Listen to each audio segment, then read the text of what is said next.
Halo Halo bro. bro, Halo, halo, halo. selamat Gimana? malam. Malam. Gimana? Oke. Suara gue jelas? Suara gue jelas, suara gue aman nggak? Aman ya? Aman ya? Oke, Suara gue sip. aman ya? Oke, aman. Oke oke. Aman Gue bro. pakai ini takutnya kecil. Oke.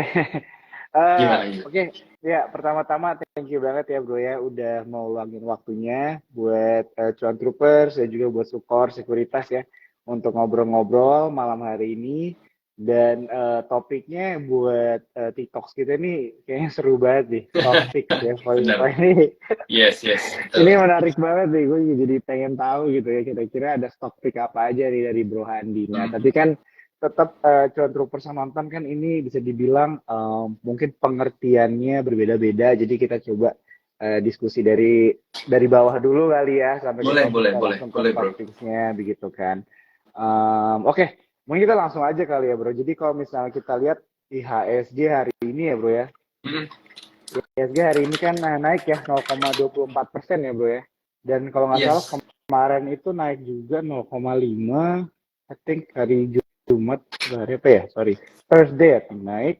Dan secara 5 hari itu IHSG masih naik 0,82% begitu kan. Jadi kayaknya lagi oke banget nih 5 hari ke belakang ini gitu kan buat IHSG. Ada kenaikan. Nah tapi mungkin dari lu sendiri dulu mungkin tanggapannya gimana nih mengenai market kita nih IHSG sekarang. Market ya. So far, kita selalu punya, kalau kita lihat market ISG ya, so far kita tuh punya apa ya? Punya track record di bulan Juli, Agustus tuh cenderung bagus.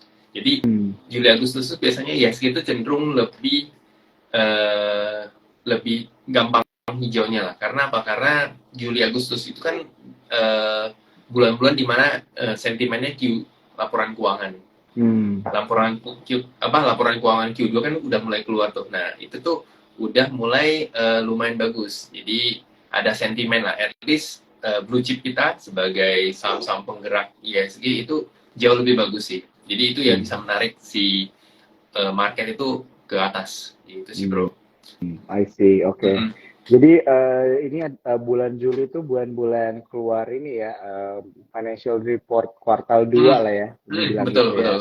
Mm. Oke. Jadi ini bisa jadi mungkin momen juga ya kita mulai stock picking juga kali ya, mana-mana Yes. nih saham-saham yang mengeluarkan financial report yang bagus Mm-mm. gitu ya, atau enggak Betul. better than the rest at least gitulah ya. Yes, betul. Ya. Betul, betul. Jadi emang justru mungkin kalau gue lihat itu yang paling aman itu sebenarnya adalah saham-saham dari banking ya pertama. Hmm. Banking itu pasti rata-rata mungkin hasilnya akan bagus. Kemudian perusahaan-perusahaan yang berkaitan sama apa Lebaran kemarin ya, Hmm. mungkin gue ngelihat kemungkinan salah satunya mungkin dari sektor otomotif itu mungkin Astra. Astra itu Hmm. gue rasa Q2-nya mungkin masih tetap bagus ya, tetap bagus. Cuman pertimbangan gue di Astra itu adalah faktor dari UNTR-nya. Karena kan Hmm. kalau kita ngomongin Astra Internasional itu porsi penyumbang laporan keuangan mereka itu kan yang paling besar itu kan yang pertama dari UNTR, kemudian yang kedua itu dari dari penjualan kendaraan bermotornya, which mean kayak Hmm. motor ataupun mobil gitu. Nah, yang gue menjadi agak sanksi mungkin lebih ke netral ya, cuman nggak terlalu optimis di Astra itu adalah takutnya ini laporan keuangannya UNTR-nya ini tuh kan masih normalize lah dibanding kalau kita misalkan banding ke Q2-nya tahun lalu kan itu jauh lebih bagus kan Hmm. karena saat itu batu bara lagi mahal pas segala macam cuman kan tahun ini kan lagi normalize ke harga-harga ke laporan keuangan cash flow yang sebelum terjadinya commodity boom gitu bro. Jadi Hmm. Astra mungkin gue masih sanksi, kemudian kalau gue lihat mungkin rata-rata consumer yang stateless ya ICBP, Mayora itu gue rasa Hmm. itu secara laporan keuangan masih cukup bagus gitu. Hmm. Oke, oke. Thank you banget bro ya untuk Hmm. penjelasannya. Nah ini Hmm. buat teman-teman nih ada yang boleh nanya-nanya, boleh ya tetap teman-teman tanya aja di comment section atau enggak di question. Silakan. boxnya ya. Hmm. Nanti kita tampung, nanti towards the end dari pembicaraan kita jam 9 ya teman-teman ya kita sorry 9.30 kita selesai. Makanya jangan sia-siakan waktu untuk bertanya nih sama Bro Bro Handi ya. Oke, tadi kan lo mention tentang sektor ini ya berarti otomotif Bro ya. Hmm, Gitu betul. kan. Nah, kalau itu kan tadi lu bawanya adalah dari dampak financial report kuartal 2 gitu kan. Hmm. Nah, tapi kalau misalnya dari sentimen-sentimen sekarang, menurut lu gimana? Contohnya kayak suku bunga itu masih masih hot nggak sih? Masih menentukan pergerakan market kah? Atau mungkin sektor juga? Atau itu sebenarnya udah cukup lewat? Kayaknya suku bunga bakal dipangkas, kayaknya akan turun. Atau gimana nih tanggapan lu mengenai Kalau sentimen suku kalau bunga? kita lihat ke global ya, kalau gue lihat Iya. ke global itu sebenarnya ini yang kemarin terakhir kita lihat itu sebenarnya kan gaung-gaung suara terhadap oh ini suku bunga terutama mungkin di Amerika udah nggak bakal akan naik gitu, ya kan? Hmm. Karena apa? Karena di sisi lain inflasi mereka untuk bulan Juni itu kan turunnya cukup dalam. Kalau 3,1%, kalau nggak salah gue ya. Jadi turunnya dari 4%-an ke 3,1%. Jadi which mean itu turunnya udah cukup banyak gitu. Dan itu 1% lagi itu udah mencapai targetnya dari The Fed gitu ya. Ya. Kan The Fed menargetkan inflasi mereka itu at least di angka 2%. Gitu. Nah, kita lihat lalu ini akhir-akhir ini muncul lagi nih bahwasanya The Fed ini masih bakal naikin suku bunga sebesar 25 basis point gitu ya. Karena kita lihat di satu sisi kita juga mesti lihat US dollarnya mereka. US dollarnya mereka sekarang kalau di XY sekarang bergerak di sekitar 99 sampai 100 ya, 100 dolar gitu. Jadi harusnya dengan jadi mereka itu mungkin tidak akan langsung menurunkan suku bunga, tapi mereka itu bakal menahan at least atau masih menaikkan 25 basis point gitu. Jadi bro, jadi itu semata-mata bukan cuma karena inflasi, tapi juga karena semata mata uang dolarnya mereka. Jadi kalau misalkan mereka memaksa menurunkan suku bunga mereka, otomatis kan secara tingkat deposit segala macam itu kan jadi kurang menarik. Apalagi kita tahu dolar itu kan salah satu mata uang yang dipakai oleh hampir seluruh dunia gitu. Seluruh negara itu menggunakan US dollar untuk transaksi internasionalnya. Nah, begitu dolar yang mereka terlalu melemah kan itu juga menjadi sentimen negatif buat si Amerika itu sendiri. Nah, cuman kalau gue lihat, kalau ditanya, ini sebenarnya seberapa efektif sih atau seberapa besar sentimen soal suku bunga ini yang udah kita ngobrolin mungkin setahun belakangan ini, gue rasa sih udah nggak terlalu ini ya, nggak terlalu separah tahun lalu lah gitu. Walaupun minggu depan kita mereka masih ada FOMC ya, Fed meeting. Jadi kemungkinan gue lihatnya bahkan hari ini 2-3 hari ini gue lihatnya market baik itu ISG maupun global, even terhadap kita lihat pergerakan XAU ya, emas dunia, kemudian oil dunia itu cenderung lebih udah mulai pricing. Dalam artian ketika The Fed memutuskan untuk tetap menaikkan 25 basis point itu menurut gue tuh udah pricing bro. Jadi marketnya cenderung mungkin bergerak terbatas. Nah, dan gue rasa begitu The Fed mutusin oke, mereka naikin 25 basis point, justru malah gue liatnya market yang high risk ya, dalam artian kayak saham, kemudian Bitcoin, kemudian ya saham sama Bitcoin ya, itu cryptocurrency mungkin akan bergerak ke atas gitu. Jadi gue lihat saat ini termasuk tadi ISG gue lihat masih konsolidasi, hari ini bolak-balik di level 6.800 sampai 6.900-an hampir 7.000 itu adalah range dari konsolidasinya si ISG itu sendiri gitu bro.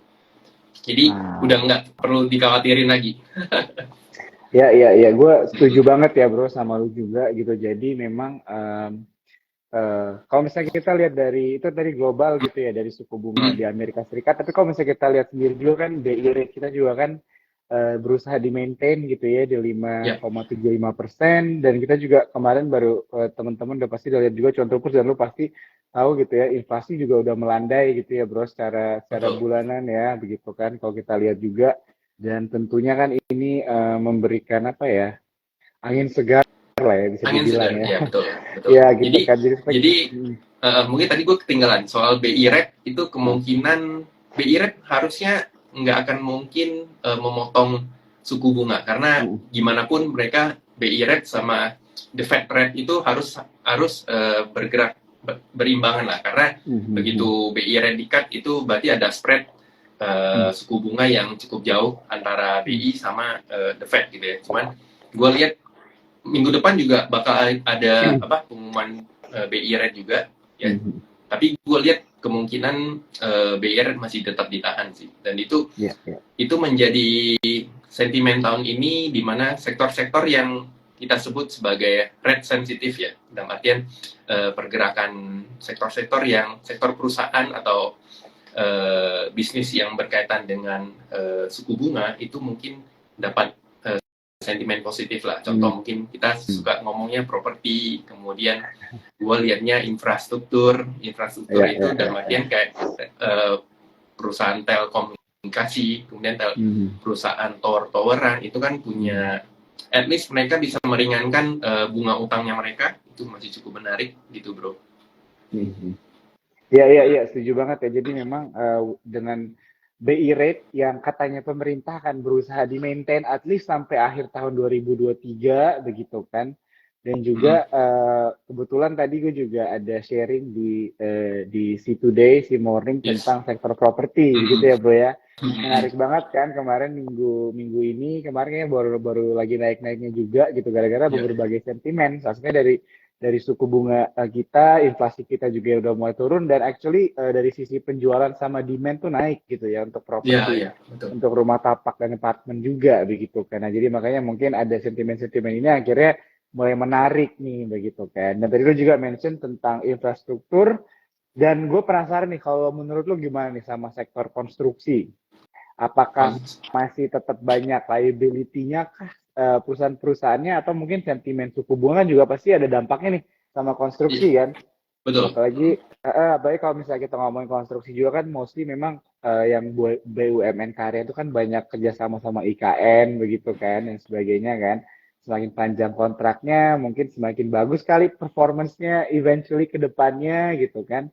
Dan ya tapi nggak tahu gimana nih menurut tanggapan lu nih kalau misalnya untuk sektor konstruksi maybe. Konstruksi terutama kita ngomongin BUMN karya ya.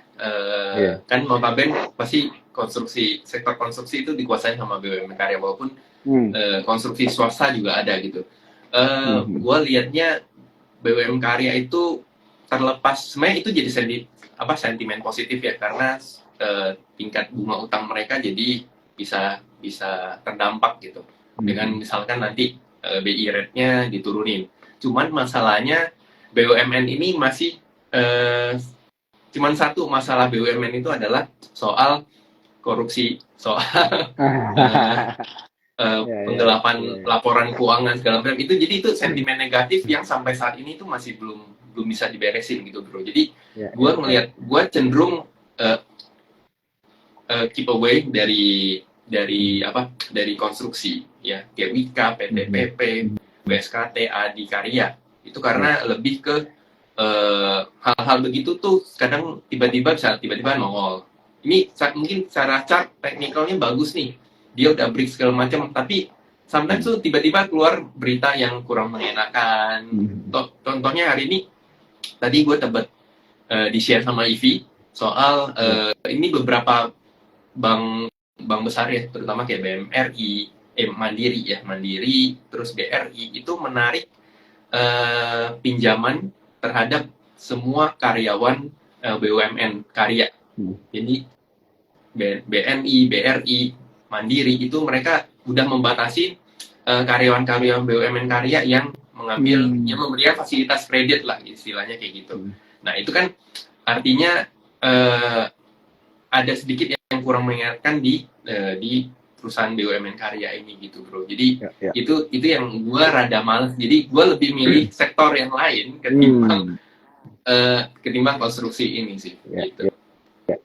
Wah, ini penting banget ya buat kita semua untuk istilahnya dalam menganalisa suatu perusahaan gitu, apalagi perusahaan yang kita investasikan itu penting untuk melihat track record manajemen juga Betul, gitu ya bro betul. ya. Ya Itu kan? paling penting. Itu salah satu yang penting lah. Iya, iya, iya.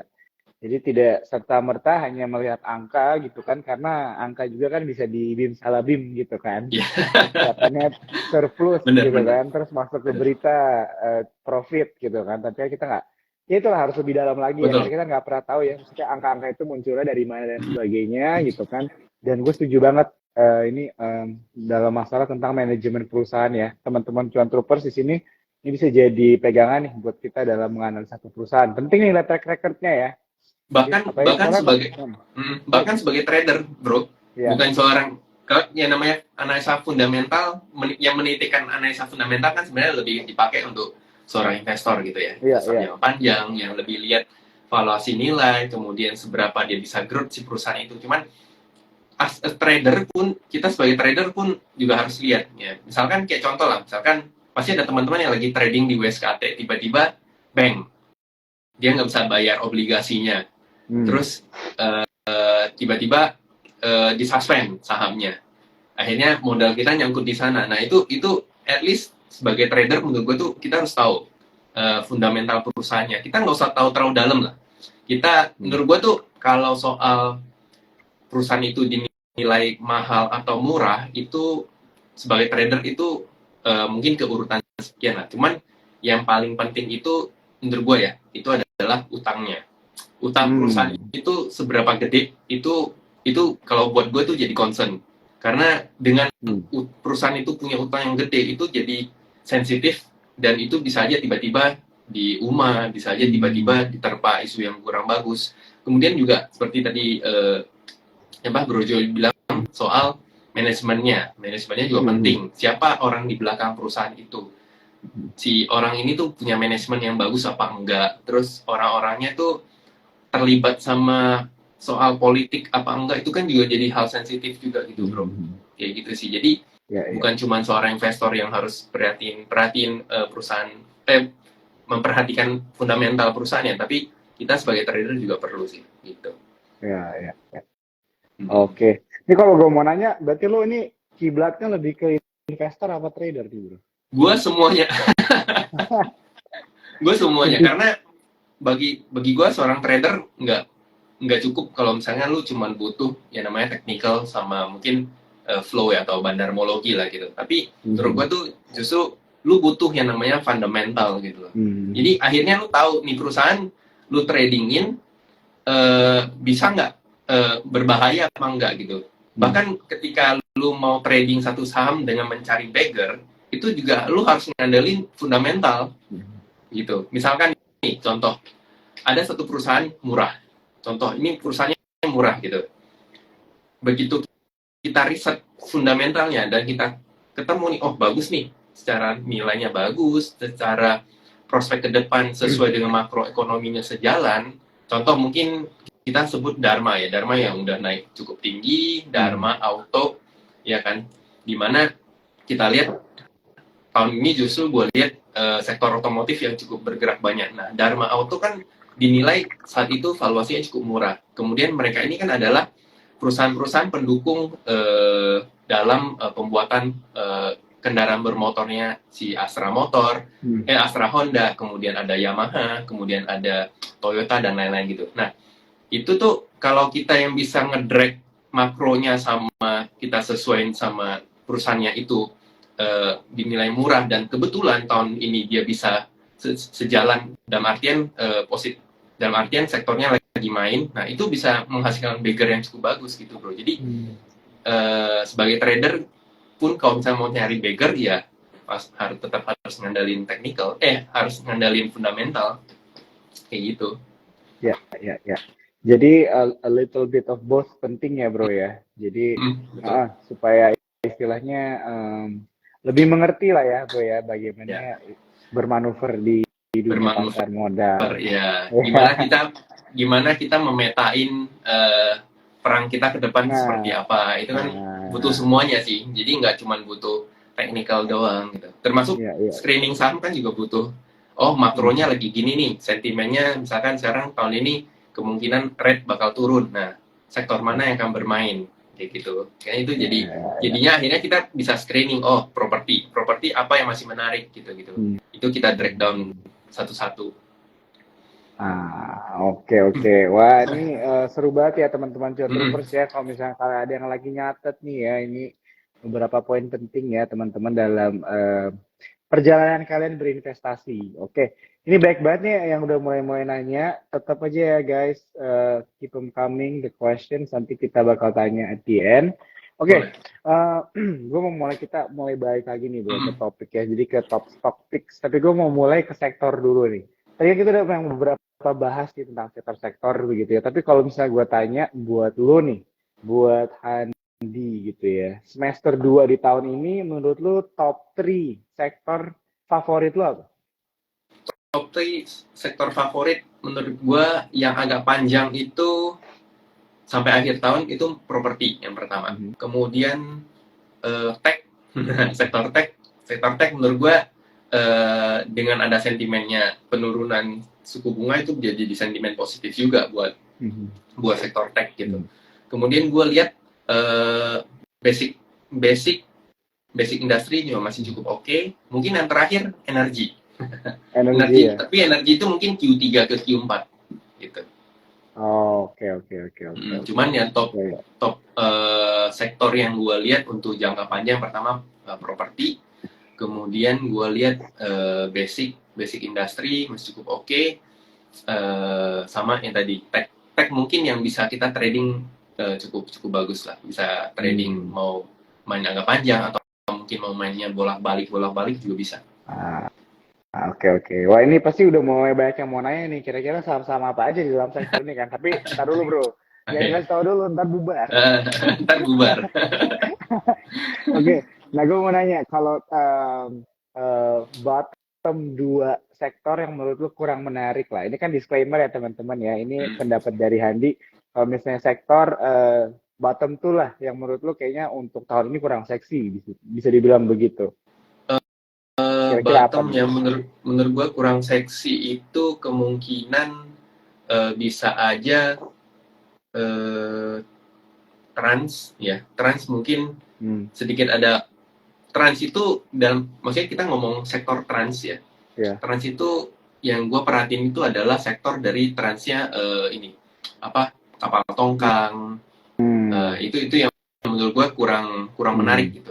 Nah sedangkan sektor trans yang lain seperti ASA, contoh mungkin ASA, contoh mungkin Bluebird itu masih cukup bagus lah. Cuman kalau yang subsektornya sebagai kapal tongkang segala macam itu menurut gua kurang menarik. Kemudian sama mungkin agak sedikit berat itu di infra. Walaupun tadi gua ngomong mungkin infra bisa jadi, karena kan telekomunikasi kan masuk di infra, tower-toweran masuk di infra. Cuman mostly rada yang kurang menarik itu di sektor infra sih bro. Iya. Setuju sih. Tadi gue juga baru mau mention sih sebelum lu mention tentang infrastruktur. Memang gue baru mau nanya tadi tentang sektor pertauran ini laggingnya aja sih agak lama gitu ya bro ya sebenarnya. Laggingnya pasti akan lama. Iya betul. Iya, begitu sih. Jadi ya nggak ngerti juga ya. Mungkin gue belum terlalu ngerti tapi bisa dibilang cukup steady tapi nggak yang wow banget, yang ya di tengah aja gitu kan. Benar. Ya yang cenderung dia grow pun nggak grow yang terlalu besar gitu loh. Iya. Ya jadi ya itu mungkin jadi pelajaran juga kali ya. Jadi maksudnya kayak mungkin kita nggak bisa terlalu stick sama satu sektor gitu kan. Mungkin sektor ini pernah memberikan kita cuan begitu banyak, terus kita berharapnya dia balik lagi gitu kan. Jadi kita stick banget di situ. Padahal sebenarnya masih banyak sektor lain, masih banyak saham-saham lain juga gitu yang bisa memberikan kita profit gitu kan. Jadi jangan terlalu jangan terlalu setia. Katanya kemarin gue ngobrol sama siapa tuh, katanya jangan terlalu setia kalau trading kayak gitu. Setuju benar. Karena betul. Karena kita lihat aja lah 3 tahun terakhir dari 2020 sektor apa yang main ya. Mungkin sektor 2020 karena pandemi, sektor kesehatan yang naik bagus kan. KF segala macam, rumah sakit segala macam naik. 2021 sektor bank digital, tech segala macam naik. 2022 karena perang, komoditi boom, sektor energi yang naik. Jadi dari 3 tahun terakhir kita kan udah bisa bercermin bahwasanya nggak selalu tiap tahun itu nggak selalu sektor yang sama yang main gitu loh. Kecuali ada finance. Finance itu akan selalu mengulangi siklusnya. Nah, paling kalau mau main yang benar-benar main itu ya sektor finance. Cuman main sektor finance itu kan lebih long term, lebih yang slow, yang mungkin lu 3-4 bulan dapat 10-20% gitu-gitu. Atau mungkin lu setahun baru dapat 20%.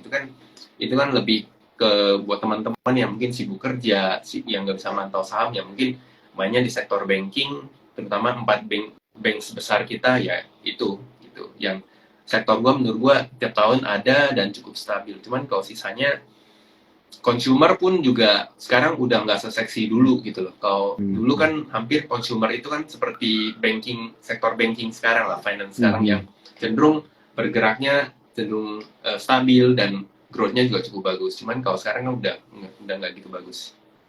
Ya, setuju banget. Ya, jadi memang kalau untuk sektor finance, banking gitu emang udah paling template lah ya, bisa dibilang safe karena emang rotasinya di situ dan banyak sektor itu kan melewati sektor banking juga begitu kan. Jadi bisa dibilang mereka survival rate-nya mungkin lebih bagus lah ya daripada sektor-sektor yang lain gitu kan, bisa dibilang kayak gitu. Ya. Oke. Ini teman-teman udah mulai banyak yang nanya, just keep them coming. Nanti kita bakal tanyain ya, kita coba semuanya. Tapi obviously ada waktunya juga. Aku mau ingetin nih buat teman-teman, kalau misalnya ada yang ketinggalan ya dari obrolan kita dari tadi, dari awal, ini akan di save di Instagram Sekuritas, jadi kan bisa nonton dari awal gitu ya.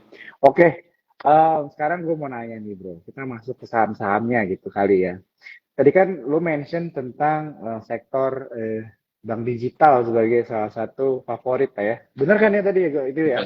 Nah ini aku kasih disclaimer dulu ya sama teman-teman ya, tetap lakukan analisa masing-masing. Gue mau nanya nih, mungkin saham-saham menarik apa aja nih menurut lo yang lu lihat dari sektor di bank digital? Bank digital yang gue lihat so far yang gue lumayan suka itu Arto. Karena Arto itu untuk kondisi setahun 2 tahun terakhir itu tuh udah jauh dari yang namanya sentimen saat 2021 gitu. Gue ngelihatnya cenderungnya 2022 sampai 2023 itu mereka udah mulai masuk established lah, dan artian they running as kayak perusahaan biasa gitu lah, perusahaan banking biasanya. Kemudian kita tahu Arto kan juga cover drivernya Gojek segala macam, customernya Gojek, customer ya. Jadi mereka kan sebagai bank yang mengcover Gojek gitu, dan kita tahu bisnisnya Gojek itu udah terlepas si Gotonya atau mungkin Gojeknya rugi segala macam kan, tapi running bisnisnya terhadap Arto kan cukup bagus. Jadi gue liatnya tahun ini Arto bakal bagus sih. Dan kalau lu perhatiin secara teknikal pun Arto naiknya secara teknikal cukup sopan ya, cukup sopan, dan udah nggak kayak dulu naiknya berantakan gitu. Cuman sekarang tuh udah jauh lebih sopan, jauh lebih naiknya cukup enak gitu. Kayak gitu sih bro, Arto. Kemudian mungkin yang kedua gue masih lihat BBIB. Cuman BBIB ini masih, kalau laporan keuangannya udah mulai turn around story, itu gue mungkin akan lirik si BBIB. Gitu sih. Oke, jadi tadi Arto sama BBIB tapi masih harus dikulik lagi lebih dalam. Iya, dikulik lagi lebih dalam. Mungkin masih ke dalam kategori wait and see kali ya. Betul. Masih diperhatikan dulu bagaimana kalau ada turnaround story dan melihat performance perusahaannya juga. Oke. Tadi lu juga ada mention sektor properti bro ya. Kalau sektor properti kira-kira apa nih yang menurut lo menjadi jagoan gitu kan? Tadi kita udah bahas nih sentimen-sentimen yang bakal nge-boost banget nih sektor properti, dan yang udah kelihatan juga nih sektor properti kayak udah mulai panas gitu kan. Dan tapi kan dalam sektor properti ini ada beberapa saham-saham properti juga yang tentunya memiliki laporan keuangan yang berbeda-beda gitu kan. Nah, menurut lu, dan tentunya manajemen juga ya. Iya, betul. Dan menurut lu kira-kira mana nih yang mungkin jadi saham favorit lu? Oke, kalau properti itu gue cenderung lihat yang mereka itu punya landed house, ya, Pak. Hmm. Yang apa, landed house ya, terus mereka itu adalah properti yang middle ke atas, jadi menengah ke atas. Karena untuk saat ini kita lihat kondisi ekonomi, kita balik ke kondisi ekonomi. Kondisi ekonomi itu lebih cenderungnya yang menengah ke atas itu makin naik, yang menengah ke bawah itu justru stagnan dan cenderung menurun gitu. Ya kalau kita lihat ya, kalau kita lihat, jadi artinya yang menengah ke atas mungkin salah satunya ditopang oleh komoditi boom kemarin. Mungkin orang suka kasih contoh orang-orang yang pengusaha batu bara kalau udah hasil cuan pasti belinya properti gitu. That's why gue melihatnya properti menengah ke atas itu yang punya landed house yang gede, jadi orang lebih milih landed house ketimbang seperti apartemen gitu. Jadi gue lihatnya mungkin dari sektor sahamnya mungkin yang kita lihat BSDE, kemudian SMRA ya, kemudian Ciputra, CTRA, itu 3 saham yang blue chipnya properti yang punya landed house yang cukup bagus.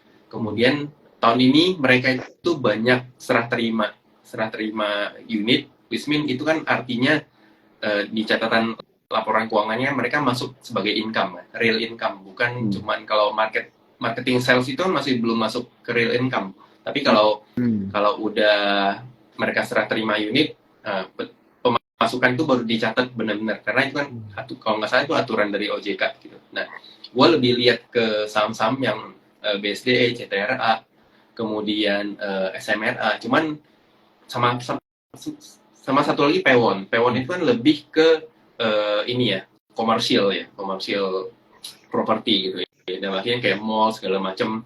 Nah, itu juga seiring dengan mungkin pemulihan ekonomi, walaupun sekarang kan kalau kita lihat pemulihan ekonomi mungkin secara data iya, tapi secara real di lapangan mungkin masih belum gitu. Karena gue juga sering dengar orang itu masih kayak susah gitu, apalagi yang middle low ya. Jadi itu masih cenderungnya spendingnya mereka masih belum cukup besar gitu. Nah, itu yang gue ngerasa gue lebih milih yang tadi, yang 4 lah sama Pewon gitu. Nah, di 4 ini mungkin yang paling berat mungkin SMRA, karena SMRA punya, kalau nggak salah, punya utang yang cukup besar gitu. That's why yang paling kecil utangnya tuh di CTRA BSDE itu menarik. Jadi kalau misalnya lu beli sekarang untuk sampai akhir tahun itu masih cukup bagus sih gitu. Karena mereka masih belum rally banget gitu lah. Ini masih masih early untuk mereka gerak. Ya gitu. Ya. Nah, ini kayaknya call to action nih guys. Kan ini tetap disclaimer ya. Sama satu lagi, tadi ada yang sebut Pani. Nah, ini Pani ya, balik lagi ya. Ini disclaimer on, ini apa yang gue analisa. Tadi kan Brojo minta view gue soal properti saham-saham mana ya. Jadi itu yang view gue yang gue kasih. Nah, ini ada satu Pani. Pani ini sebenarnya ini saham yang lebih volatile, lebih, kalau menurut gue tuh lebih cocok untuk trading mungkin swing pendek, swing menengah itu masih cukup oke lah. Cuman kalau lu buat keep seperti lu nge-keep SMRA, CTRA, BSD itu gua nggak gitu saranin, karena secara risk cukup beresiko lah untuk si Pani. Cuman Pani mungkin boleh dipantau juga sih, cukup menarik. Dan mungkin tadi gue bilang mungkin yang perusahaan properti yang banyak apartemen itu kayak mungkin APLN, Alam Sutra, itu sebenarnya bukan berarti mereka nggak akan jalan. Pasti begitu sektornya jalan, blue chipnya jalan, mereka juga akan ikutan jalan. Jadi make sure kalian pasti kita semua punya saham-saham favorit di setiap sektor kan, kayak gitu. Jadi itu yang mesti kalian make sure. Kira-kira sama apa nih yang menarik di sektor properti? Yang menurut kalian secara risk cocok sama kalian, secara rewardnya masih cukup gede. Ya. Setuju. Jadi memang penting ya tentukan resiko kalian dengan saham stock pick kalian lah ya, bisa dibilang gitu kan. Tadi kan lu udah menjelaskan kan tentang beberapa saham-saham, contohnya dari sektor saham-saham ini bisa dibilang memiliki karakternya masing-masing gitu kan. Mm-mm. Jadi sesuaikan aja dengan tujuan kalian lah ya, berinvestasi atau mungkin trading long term, short term. Nah itu balik lagi ke masing-masing kita ya. Makanya ini balik lagi teman-teman disclaimer ya. Jadi tetap Iya, harus melakukan analisa masing-masing. Oke. Mungkin kita langsung sambil lompat-lompat aja bro, kita jawab-jawabin boleh, pertanyaan dari boleh, teman-teman boleh, Cuan boleh. Trippers nggak apa ya. Mm-mm. Mm-mm. Ini Nggak gue apa-apa. lihat ada beberapa pertanyaannya yang sama, menanyakan tentang Bank BTPN bro, BTPS. Ya, BTPS jadi ya. jadi mungkin kalau misalnya mau di-share bebas dari Oke, mau gua dari coba sisi share ini ya. teknikalnya aja. Mm-mm. So, ya, nah, oke. Ini bed. Oke, gua Ini coba gue lihat. komennya gue off dulu ya supaya Oke, kelihatan nih. Nah, boleh. Nah, ini BTPS by technical itu dia sebenarnya ada kecenderungan atau belum terkonfirmasi, cuman ada kecenderungan dia ada pola yang namanya inverted hand and shoulder. Kalau kita lihat, mungkin kalau secara line chart, mungkin sedikit lebih kelihatan ya. Ini ada shoulder kiri, kemudian ada head, kemudian ada shoulder kanan. Nah, dia baru akan terkonfirmasi kalau misalnya tutupannya di atas 2340. Itu baru menarik.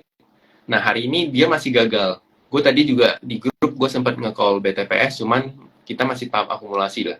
Karena gue juga kasih opsi, seandainya kalau dia hari ini breakout dan dia bisa selama perdagangan hari ini dia bisa bertahan di atas level 2350. Ini 2350 kan area breakoutnya. Ini mungkin gue zoom dikit. Nah, ini berarti dia bisa kita bisa nambah sorenya. Cuman kan faktanya hari ini dia turun. Nah, kemungkinan dia akan konsolidasi di area ini. Nah, area ini di atas 2200 jangan sampai jebol. Karena menurut gue kalau 2200 jebol agak kurang menarik dan cenderung dia bakal bisa bergerak sideways sih. Gitu bro, kalau si BTPS. oke, thank you ya bro udah dijawab. Hmm, Tadi yang BTPS yang nanya-nanya udah ya dijawab ya teman-teman ya. oke ya. Oke, kita lanjut ke saham ini bro, MTech, Hmm, Mahkota Teknologi nih. MTech ya. Ya. Nah, ini MTech ini terkoreksi lagi kemarin kita kira juga bakal ngebreak di level 785 ini. Jadi ini ada area hari ini dia turun cukup dalam. Nah, ini kalau misalkan gua pakai misalkan gua pakai indikator ya.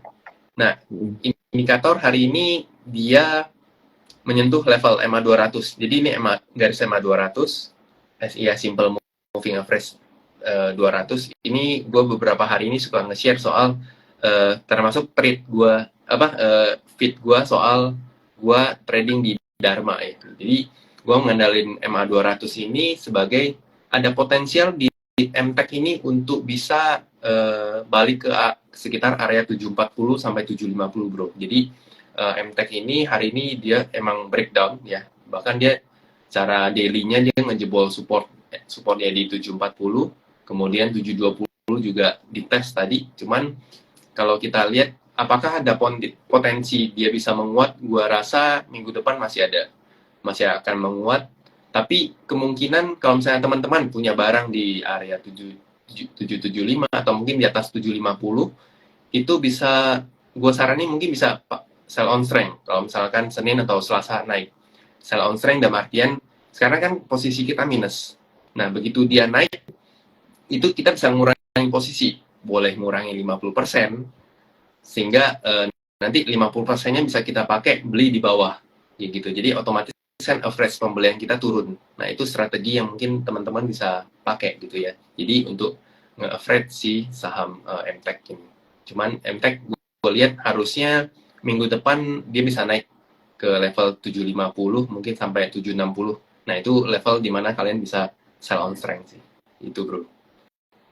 Oke. Thank you bro untuk MTech-nya. Lanjut lagi nih kita ada pertanyaan SMRA. Tadi kan lu mention nih SMRA teknikalnya gimana nih? Ada yang penasaran nih kayaknya mau ngelihat. Oke. Kalau ini tuh view gede gue di SMRA. Jadi dia punya, gue menargetkan SMRA itu di sekitar 900 lah, 895 sampai 900. Dia by pattern dia ini falling wedge. falling wedge-nya dan cukup lama dari Maret 2022 sampai sekarang mungkin udah berarti satu tahunan lah.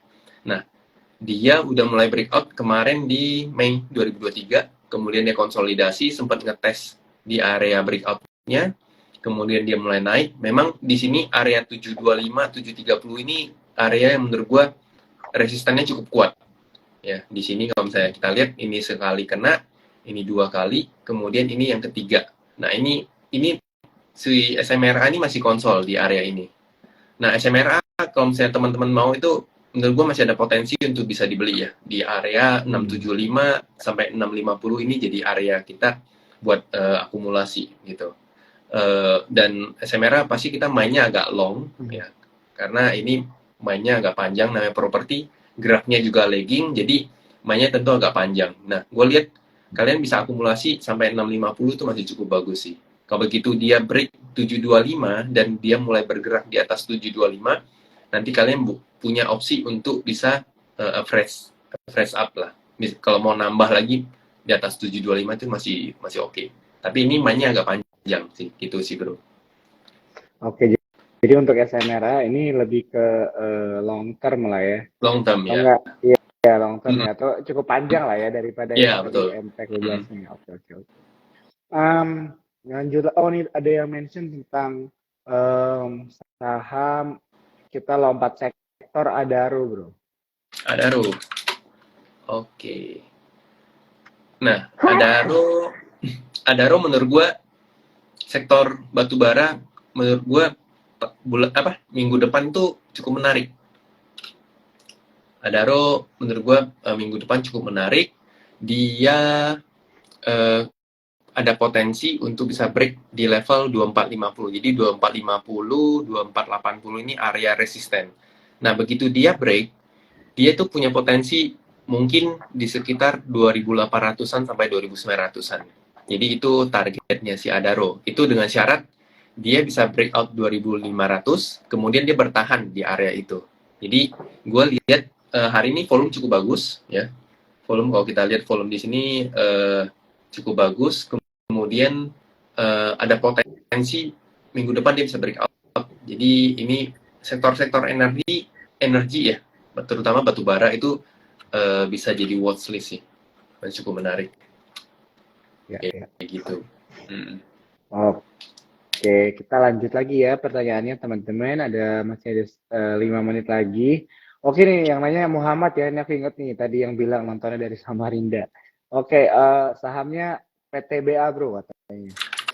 PTBA. Ya. Oh. Ya sama. Ya PTBA juga kita lihat. Nah ini sekalian gue bagi tips lah ya. Kalau misalkan kalian ketemu secara daily-nya seperti ini, dia kecil, susah kan liatnya. Nah buka aja time frame satu jam. Jadi kalau 1 jam tuh bisa jadi opsi buat mencari titik entry lah. Nah PTBA ini gue lihat dia harus break di area 2830, 240 di area sini lah, 2830. Nah kalau begitu dia break, ini kan bisa jadi dia ada satu triangle.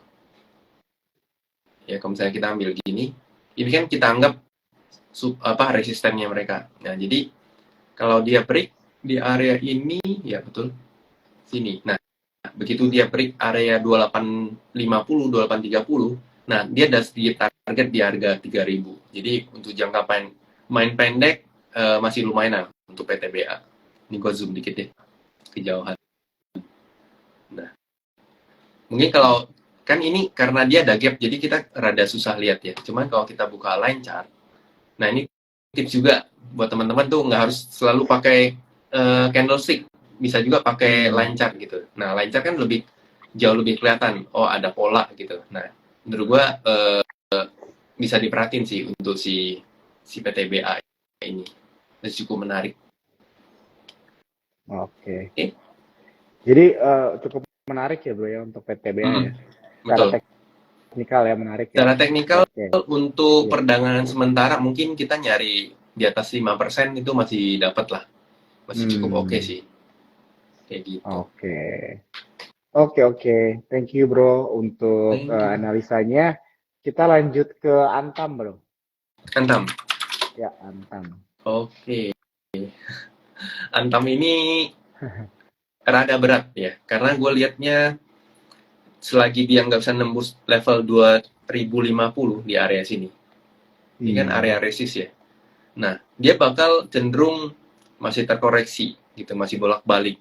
Kemarin ini dividen, jadi Antam masih cenderung, gue liatnya masih cenderung sideways ya. Kalau mungkin kita tarik ngambil short term uptrendnya, nah level ini tuh jangan sampai jebol 1975 ini jangan sampai jebol untuk si Antam. Jadi kalau begitu dia jebol, maka dia akan cenderung ke bawah lagi, mungkin bisa di level 1895 atau mungkin bisa ke bawah lagi. Cuman selagi Senin, Selasa kalau dia bisa mantul balik ke 2000, maka dia akan kemungkinan tuh ngetes resistennya lagi.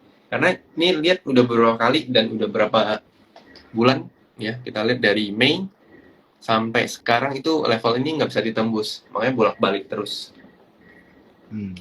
Jadi masih susah, masih kurang menarik sih kalau gue lihat Antam. Ya.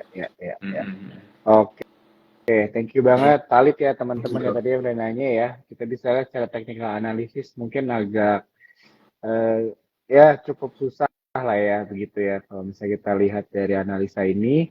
Kita lanjut lagi bro ya ke saham Bumi.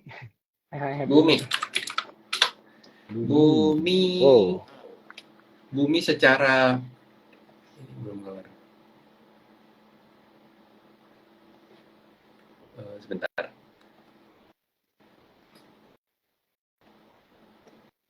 Nah, Bumi mungkin secara ini ya, secara